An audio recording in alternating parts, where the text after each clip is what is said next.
Hey everybody, today I'm going to talk about runner's knee. Somebody came into my office and asked me, do you take care of runner's knee? Can you do anything about that? You know, the most unfortunate thing about runner's knee is that so many people get a mild case of it and they don't have it evaluated and then they stop running because of it. And you know, in reality, runner's knee is a very vague diagnosis. It just means nothing more than, yeah, my knees hurt when I run.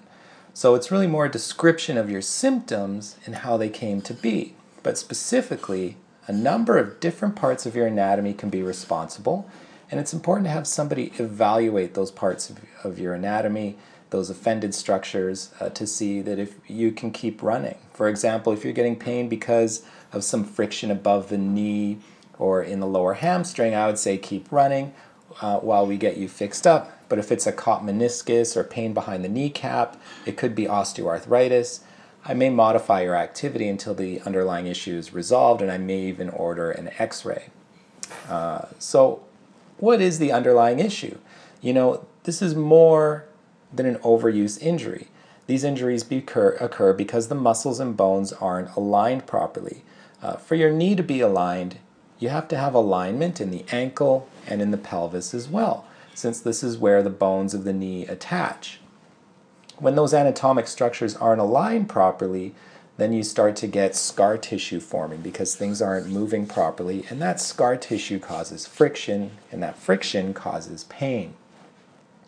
In our office, we use a technique called active release techniques, or ART, to discover and target those specific offending areas and improve their elasticity, their texture, and their fluidity of movement. The difference with ART is that it's specifically designed to separate those scar tissue bound muscles so that the movement can be more fluid and efficient and therefore pain-free. The muscles around the knee aren't the only areas that we need to check. We also want to check the alignment of the hip and pelvis as well as the alignment of the ankle and foot. So when that alignment changes in your pelvis, that also changes the alignment of your knee, and it changes the performance of your knee. And you know, it is when tension occurs in the hips and pelvis, and that functionality changes, that can result in patellofemoral syndrome or runner's knee. You know, I've had so many cases of runner's knee that kept on returning because we didn't adequately resolve and maintain the alignment of the pelvis. So now I make that gentle chiropractic care a standard part of my treatment of all knee problems. I make sure everybody is checked, and it's very important.